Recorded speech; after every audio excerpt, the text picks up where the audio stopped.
नमस्कार, मी दादासाहेब चोरुंडे. आज आपण एका नव्या विषयावरती व्हिडिओ तयार करीत आहोत. खरं तर फलटण तालुक्यामध्ये असणारा एक सहकारी तत्त्वावरती चालणारा श्रीराम सहकारी साखर कारखाना, हा कारखाना यंदाचा गळीत हंगाम सुरू करणार की काय, का यंदाचा गळीत हंगाम बंद राहणार, याबाबतीत फलटण तालुक्यामध्ये जोरदार चर्चा रंगू लागलेली आहे. या कारखान्याविषयी जर आपल्याला बोलायचं झालं तर आपल्या सर्वांना माहिती आहे की हा श्रीराम सहकारी साखर कारखाना हा कैलासवासी मालोजीराजे नाईक निंबाळकर यांनी स्थापन केला आणि स्थापन केल्यानंतर अतिशय यशस्वीपणे हा कारखाना सुरू होता. त्यानंतर काही मध्यंतरी काहीतरी चुकीच्या मॅनेजमेंट आल्या, त्यांच्यामुळे तो कारखाना आर्थिक अडचणीत आला व आर्थिक अडचणीत आल्यानंतर तो कारखाना बंद पडणार की काय, अशा शंका सर्वत्र निघू लागल्या. यानंतर हा कारखाना तत्कालीन माजी मंत्री, महाराष्ट्र विधान परिषदेचे सभापती श्रीमंत तथा आमदार श्रीमंत रामराजे नाईक निंबाळकर यांनी मोठ्या धाडसानं हा कारखाना सुरू केला. त्यावेळी त्यांना अनेक मान्यवर नेते मंडळींनीसुद्धा सांगितलं होतं की सदरच्या कारखान्यावरती खूप मोठ्या प्रमाणावरती कर्ज आहे, हा कारखाना अवसायानात काढावा. मात्र आपल्या आजोबांच्या स्मृती जागृत ठेवाव्यात व त्यांनी सुरू केलेला हा कारखाना अवसायानात निघू नये म्हणून श्रीमंत रामराजे साहेबांनी हा कारखाना मोठ्या धाडसाने सुरू केला. सुरू केल्यानंतर हा कारखाना सहकारी तत्त्वावरती काही काळ सुरू राहिला. त्यानंतर कारखान्यावरती असणारं प्रचंड कर्ज, हे कर्ज जर आपल्याला फेडायचे असेल किंवा हे कर्ज जर आपल्याला कारखान्यावरील जर संपवायचं असेल तर हा कारखाना दुसऱ्या कुठल्या तरी मॅनेजमेंटला चालवायला देणं त्यांना भाग पडलं आणि म्हणून त्यांनी जवाहर सहकारी साखर कारखाना, की जो इचलकरंजीचा आहे, त्याचे संस्थापक आहेत कल्लापण्णा आवाडे माजी खासदार, यांच्या कारखान्याला हा भागीदारी तत्त्वावरती चालवायला दिला. त्यांनी त्यावेळेला 15 वर्षाचा या कारखान्याबरोबर करार केला. करार केल्यानंतर तो कारखाना 15 वर्ष अतिशय यशस्वीपणे सुरू राहिला. त्या कारखान्याने श्रीरामवरती असणारं सर्व कर्ज, जवळपास सर्व कर्ज संपवलं. त्याचबरोबर कामगारांचे पगार व्यवस्थित सुरू राहिले. फलटण तालुक्यातील शेतकऱ्यांना ऊसाचा दर व्यवस्थित मिळू लागला. FRP प्रमाणे दर देण्याला ते सक्सेसही झाले. त्यानंतर काही कारणामुळं या कारखाना 2500 मेट्रिक टनचा होता, तो जवळपास त्यांनी 5000 मेट्रिक टनाचाही केला आणि 15 वर्ष अतिशय चांगल्या पद्धतीने हा कारखाना सुरू होता. की जो कारखाना ज्यावेळेला बंद पडला होता त्यावेळेला शेतकऱ्यांना ऊसाचा मोठा प्रश्न निर्माण झाला होता. कारखान्यामध्ये असणाऱ्या नोकरदार वर्गांचा मोठा प्रश्न निर्माण झाला होता. फलटणची बाजारपेठ बंद होती. अशा परिस्थितीमध्ये हा कारखाना यशस्वीपणे चालला. 15 वर्षाचा करारही संपला. त्यानंतर पुन्हा नव्यानं त्यांनी जवाहर सहकारी साखर कारखान्याबरोबर श्रीरामच्या मॅनेजमेंटने करार केला. तो करार मात्र फार काळ टिकला नाही. परत काही वर्षानंतर तो करार आता गेल्या वर्षी तो करार मोडला गेला. गेल्या वर्षी म्हणजे अगदी 5-6 महिन्यापूर्वी तो करार मोडला गेला. करार मोडल्यानंतर जे काही नियम असतील त्या नियमाप्रमाणे जवाहरने 8 कोटी रुपये या श्रीरामला देण्याचं मान्य केलं. करार मोडल्यानंतर आता भविष्यात हा कारखाना कसा चालणार, हा प्रश्न मोठा आव असून उभा राहिला होता. दरम्यानच्या काळामध्ये कारखान्याच्या निवडणुका लागल्या. निवडणुका लागल्यानंतर काही जे मयत सभासद होते त्या मयत सभासदांना पुन्हा नव्यानं सभासद करून घ्यावं यासाठी काही मंडळी कारखान्याच्या मॅनेजमेंटच्या विरोधामध्ये कोर्टात गेली. कोर्टाकडून त्या कारखान्याला त्या निवडणुकीला स्थगिती मिळाली. त्याचबरोबर एक पत्र त्यावेळेला मुख्यमंत्री देवेंद्र फडणवीस यांच्याकडं देण्यात आले. त्या पत्रानुसार त्याच्यावरती प्रशासक नेमण्यात आला.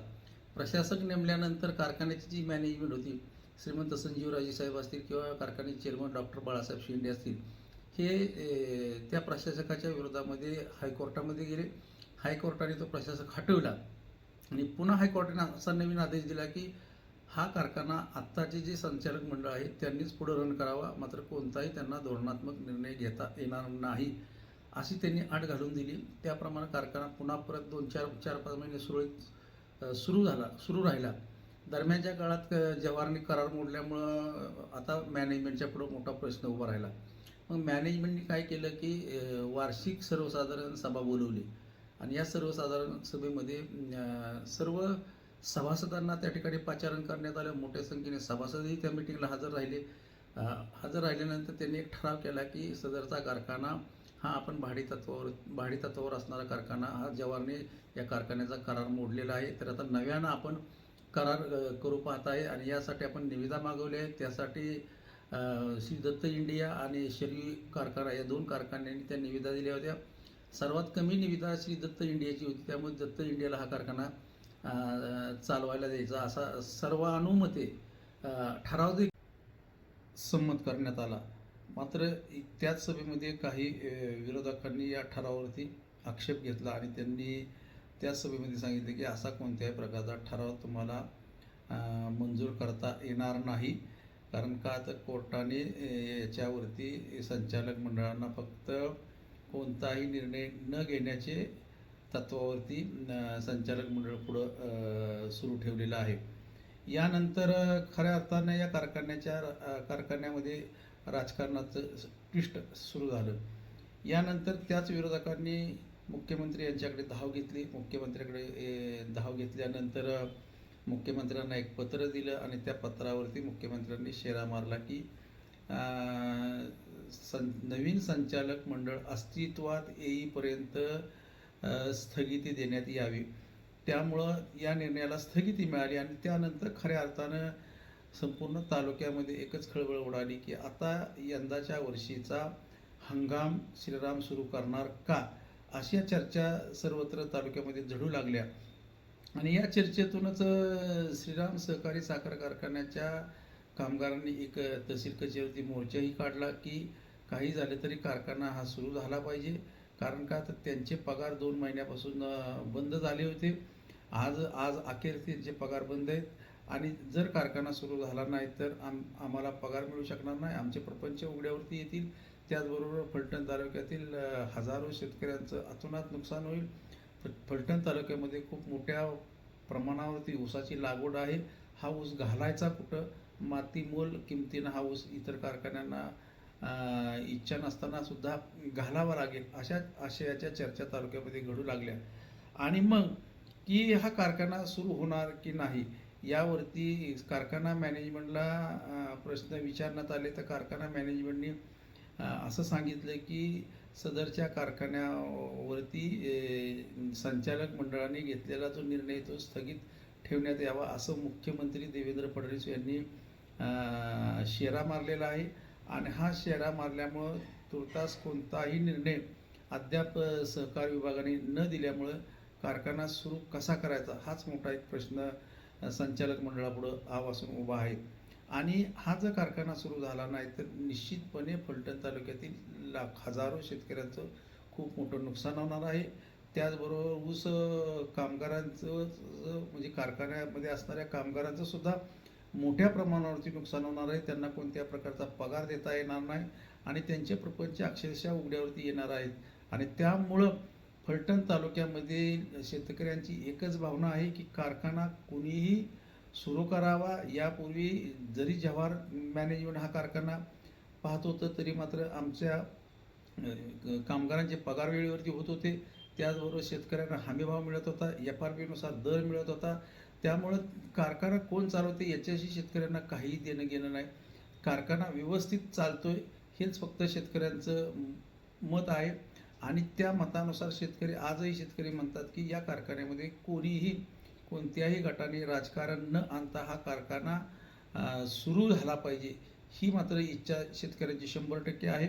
आणि शेतकरी सुद्धा याच्यावरती आत्मचिंतन करतायत की कारखाना सुरू पाठीमागं अनेक कोणकोणत्या शक्ती आहेत आणि कोणामुळे हा कारखाना अद्याप बंद पडलेला आहे याची दबक्या आवाजामध्ये चर्चा आहे. परंतु खुली चर्चा मात्र कोणीही करावयास तयार नाही.